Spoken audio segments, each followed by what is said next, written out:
How many banana trees do you have here, Avu?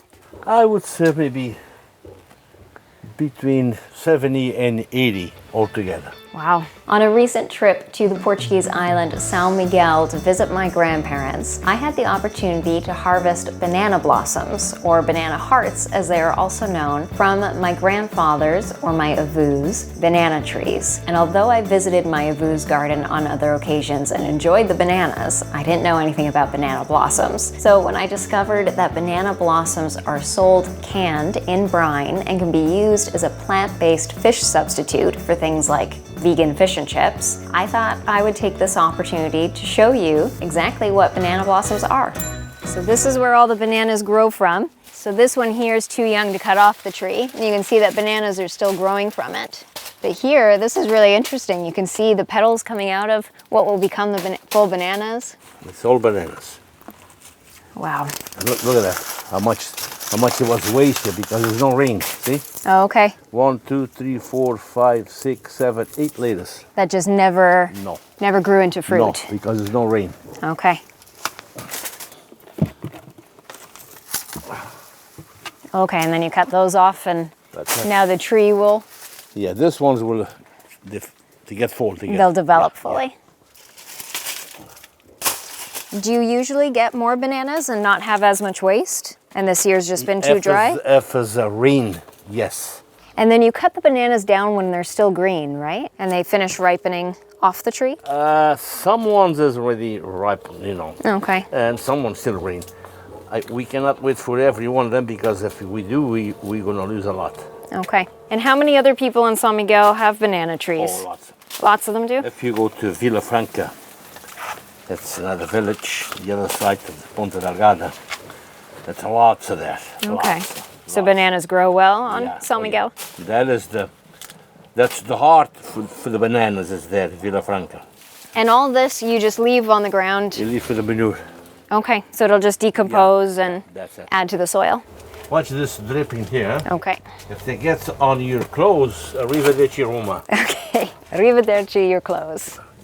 Stay clear of the sap. And how long ago did you plant these banana trees? I would say, Catherine, 32 years ago. Okay. So 32 years ago, how many did you plant? Do you remember all of them? I think we planted maybe 20, 25. Look at all of them. Oh, wow. Yeah. So this is the banana heart. So there's a sap on it that's pretty sticky. These grow into bananas. And so you can take these apart.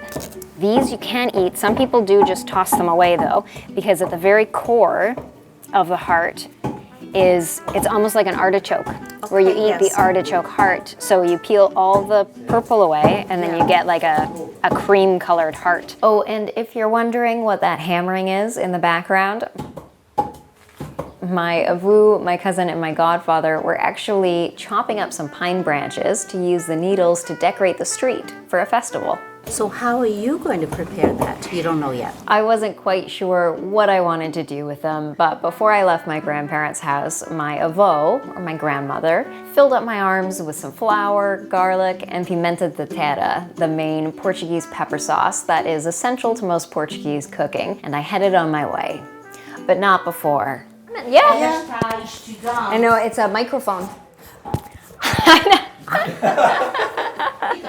Yeah. Now, one thing I didn't grab from my grandparents' house that would have been very helpful was vinegar or lemon juice. I had seen from other videos online of people harvesting banana blossoms that they have a tendency to oxidize. So, like a cut apple, once they're exposed to the air, they start to turn brown. What I didn't know was how quickly and fiercely that would happen. So I didn't have any lemon juice or vinegar at the house we were renting, but I had seen one video where someone used heavily salted water to store the peeled banana blossoms. So I thought I could get away with that. And I just started peeling back those purple layers. My dad joined in and helped me with the pretty tedious job of removing the hard stem and the plasticky piece from each of those small petals. And those two things have to be removed before you can eat them. There's a hard piece here, so you take this out because you can't eat that.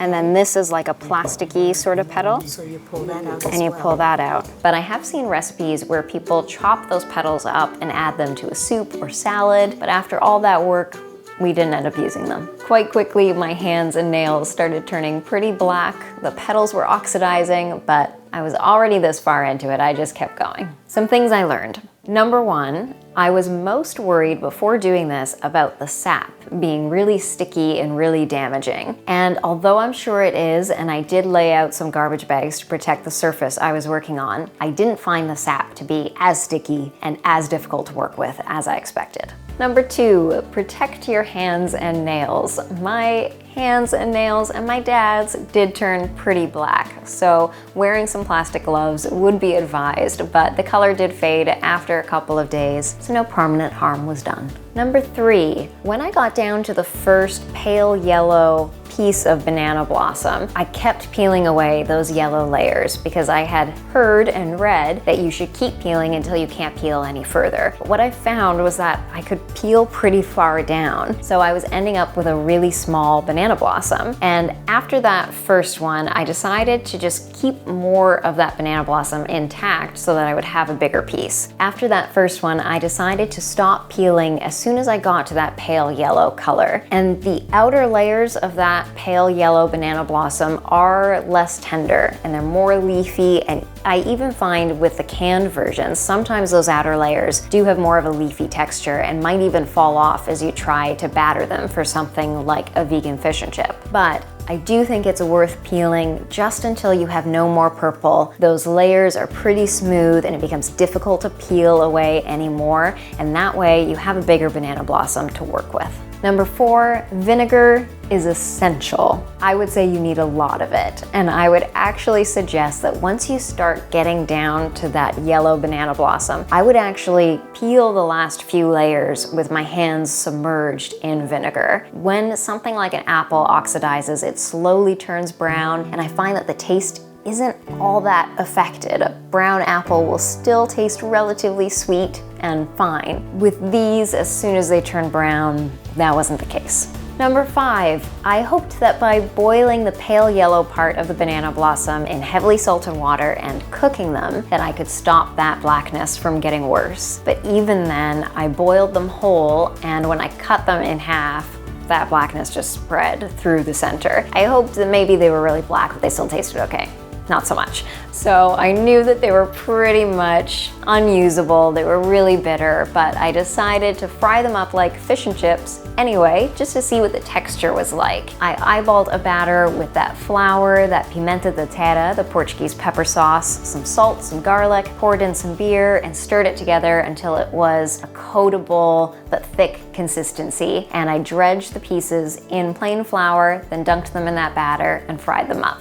And my number 6 tip for using banana blossoms is to make them into a vegan fish and chip substitute, because it worked really well. The texture was really flaky and fish-like. They looked great. They tasted awful because they were really bitter. So it's a little black.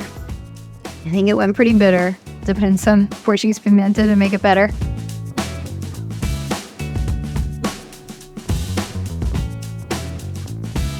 Pretty bitter, but it is pretty soft and flaky. If you used the canned banana hearts, this would be good, big chunks.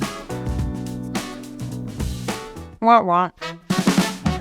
But if you buy canned banana blossoms, or if you are harvesting your own and have plenty of vinegar on hand to keep them from oxidizing, then the taste should be pretty neutral, sort of like an artichoke heart, and I think they will work really, really well. So the moral of the story is to have a plan if you're going to harvest banana blossoms, but my main goal for this video was just to experience it and to show you what banana blossoms or banana hearts look like. And since my avu has never cooked with them before and usually just cuts them from the tree and lets them lay on the garden floor as natural fertilizer, there wasn't really any waste at the end of the day. Thank you so much for watching. I hope you enjoyed touring my grandparents' garden in the Azores. If you liked this video, please hit that subscribe button and let me know in the comments below if you want to see more unique cooking content when I travel. And as my avu would say, arrivederci.